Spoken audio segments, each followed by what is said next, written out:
Thank you for this opportunity, in a way, to give my thoughts, but it's also an opportunity to share what's been my life in the last 4 years here at the ECA. So for me, it's a bittersweet moment. It's a sad moment, but also exciting moment.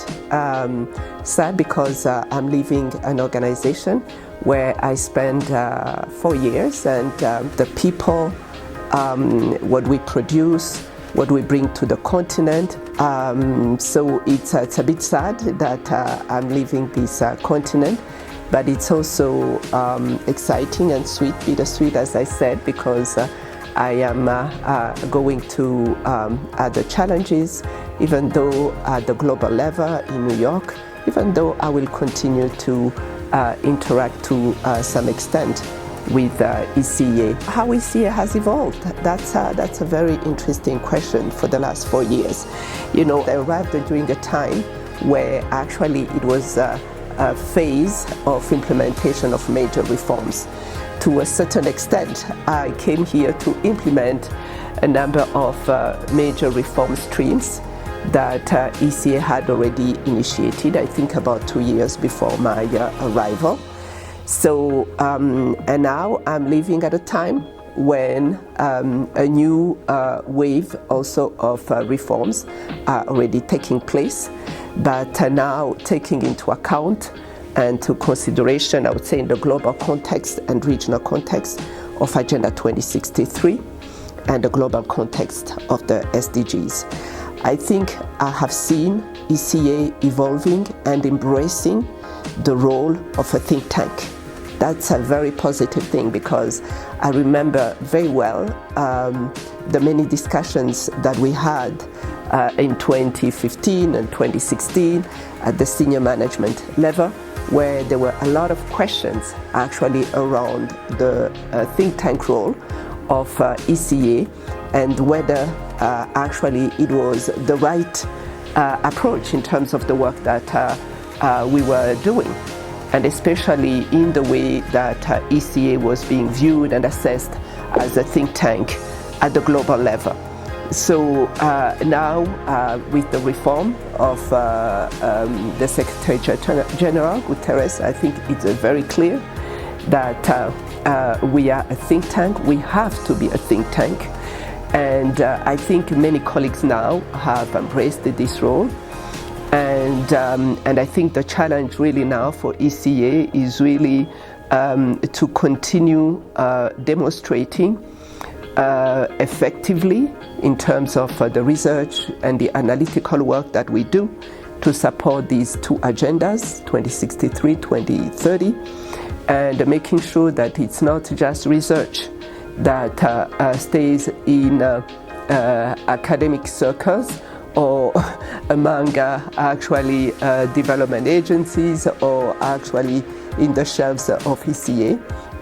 But this analytical work, it's transformed into concrete policy recommendations, and beyond policy recommendations, that they are actually adopted and they are relevant to what the member states are looking for, and they are being implemented, and they are making changes in the lives of people. And we have to continue improving the way actually we do our work, but also the way we deliver our work and the way we are perceived by the outside world. Because perception also is something that is very important, because if we are not well perceived in a way, we are not going to be heard, and we are not going to actually influence the agenda and the policy making at the continental level. You know it very well. You are communication experts. As I said, it's a bittersweet, I would say, departure.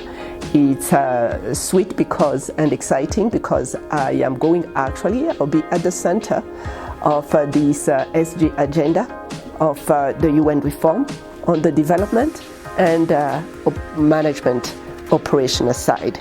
So in a way, I will be leading a number of streams of reforms on bringing together actually the UN system at the country level and the new resident coordinator system, which is, as you know, a resident coordinator system that is now independent from UNDP, which is actually now under the UN Secretariat directly, with under the DSG, Madam Amina Mohamed.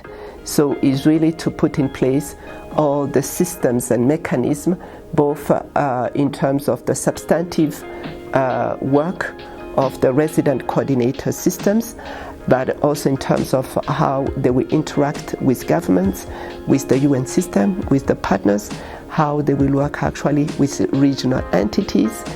And this is also, as you know, there is a second phase of the reform which is going to happen at the regional level. The first phase has already started, and you know also what is interesting, that ECA will also host the UN DCO, Development Coordination Office for Africa. So you will have the regional director who will be based here. So he will be actually my contact point here in ECA, which is quite interesting. So I will be in, and I will be in again in the organization without being in. Because we'll be working very closely between the UNDCO regional office and ECA. ECA will remain actually instrumental on any reform that will happen actually at the regional level. It will continue to have a lead role, it will be central. So I see many opportunities, in fact, of collaboration in my future functions with ECA. So it will be the reforms actually at the country level, at the regional level, and the global level, both in terms of the programmatic content, the political aspect, but also the operational and management side. So we'll be also again working with ECA, looking to issues of efficiency and effectiveness, which is quite interesting. So I think it's a quite interesting time for me. Oh, to the colleagues that I'm leaving behind. First of all, I have met amazing colleagues. They have not only from a professional perspective, but in general, I have enjoyed their company. I have enjoyed the company of many colleagues across actually the organization. And when I say across, I also mean the colleagues in SROs and EDEP. We have interacted also on Skype, on emails, and I have enjoyed their intellectual wit, their friendship, their openness and sincerity in interacting with me. I want to say that we are privileged as UN civil servants. And I think that sometimes we can get lost in the work that we do on a daily basis.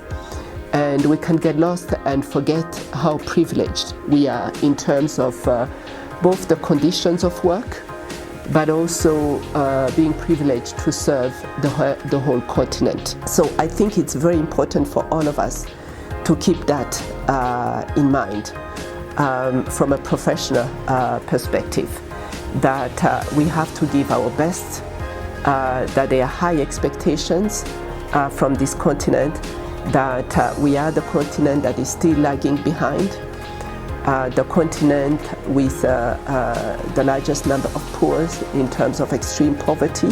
So thank you very much actually for the colleagues in ECA who have actually received me with open arms, and I really look forward to continue working with you.